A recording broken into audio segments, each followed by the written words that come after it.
I got broads in Atlanta. Just to throw me in the family. Credit cards and the scammers. Hitting the licks in the van. Legacies. Hi, in this video, we are going to calculate the IP address and subnet mask, and also to determine what number of subnet bits, number of subnets created, number of host bits per subnet, number of hosts per subnet, IPV4 address of first host, IPV4 address of last host, and the IPV4 broadcast address on this subnet. So before we start, I have here my own example of IP address. First, we are going to convert this /27. So if we have 27, that means we have 27 bits of network. So we will put 27 once, and the remaining bits will all be zeros.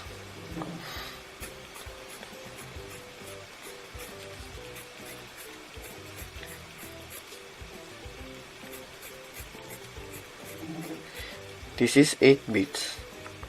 8 and 8. 8 plus 8, 16. 16 plus 8, 24. So there are 3 remaining. And the remaining bits would all be zeros. And the remaining zeros will be the host. So we have 5 bits of host and 3 network bits.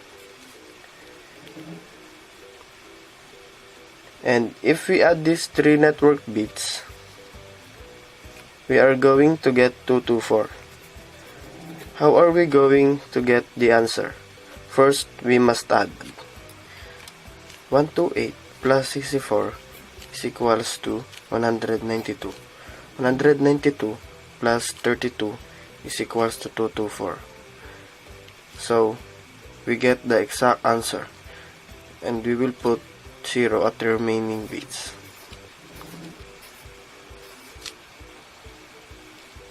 These 3 ones, they are indicating the network bits which are borrowed from the host bits, so that 224 is our subnet mask.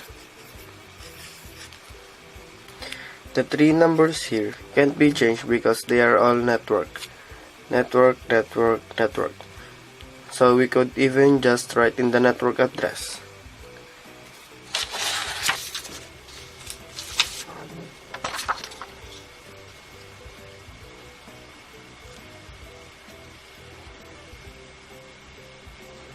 (192.168.7) because we know that these bits can change. In our first host address, it's the same. 192.168.7. We haven't figured out the missing octet, and also the same here at last host address.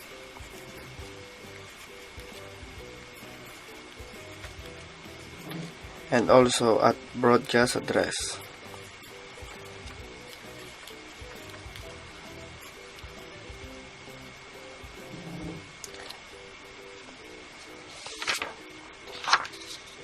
Next, up here is 154. We are going to convert it into binary. I'm gonna write it in here. 154. So, first we must add 128 plus 64 is equals to 192. So, it's wrong. Next, 128 plus 32 is 160. So, it's wrong. Next, 128 plus 16 is equals to 144. Next, 144 plus 8 is equals to 152. 152 plus 4 is equals to 158. So, it's wrong. 158 plus 2 is equals to 154. 154 plus 1 is equals to 155. So it's wrong. We know which bits are network and which bits are host. Next, we are going to find the network and broadcast address. So the first step is to do it has to be in the same network as this 154.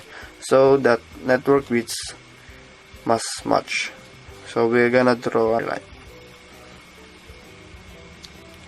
These are the host network bits. These are the host bits. Next, so we're going to bring the network bits down where we have network. And the other way to do this is through the ANDing. So 1 1 is 1, 1 0 is 0, 1 0 is 0. So next, we are going to write that down twice, because we are going to know what our network and broadcast address is. Now, by the definition of network address is going to host bits are all zeros. So this is 128. So down here,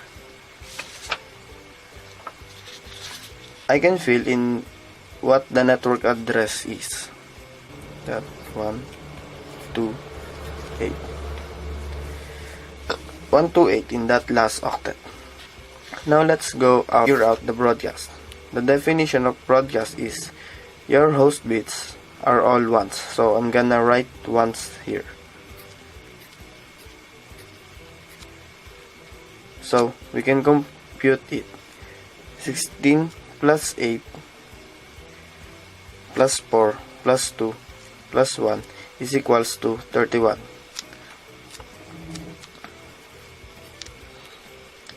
In all of those, plus we have 128. So if we add those two together, we have 159. So put here 159. Put it in broadcast address. And that is our broadcast address. Now, we need to know our first address and our last address.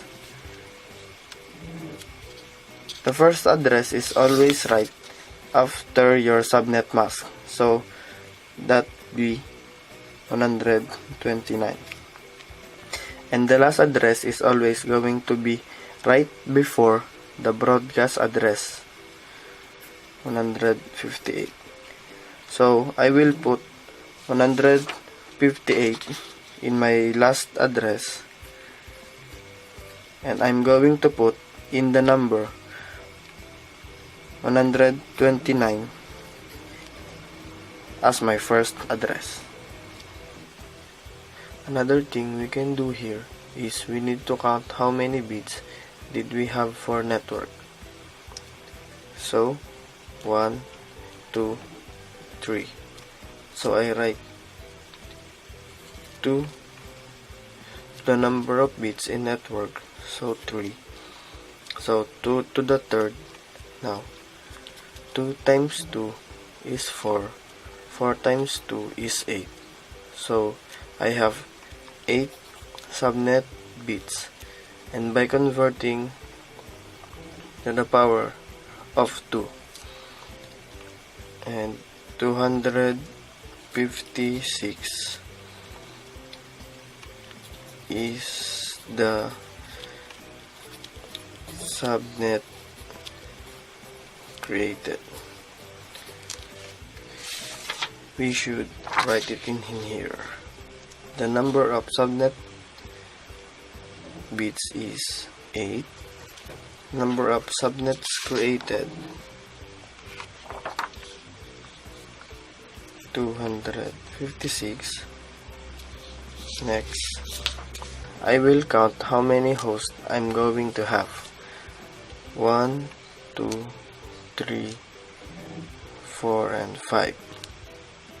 So I have 2 to the fifth number of hosts, and if I do 2 to the fifth, that is 32.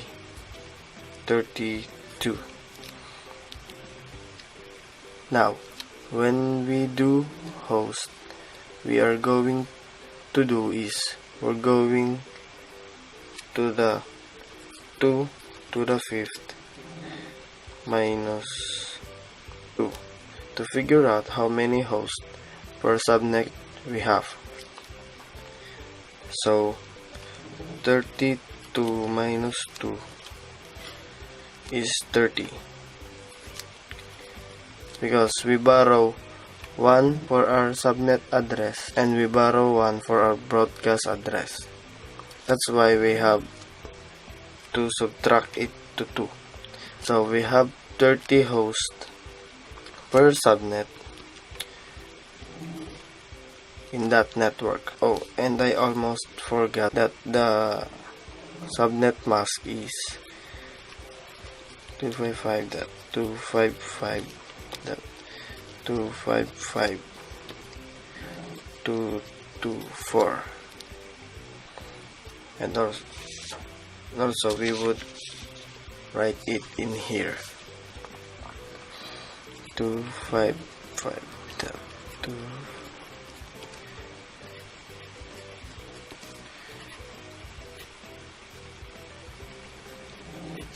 That is our new subnet mask. Oh, I almost forgot. The host bits per subnet is 32.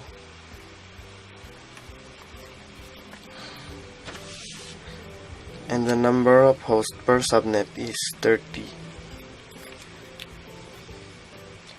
That's how to take an address and a subnet mask and figure out the first and last address, the subnet and the broadcast address.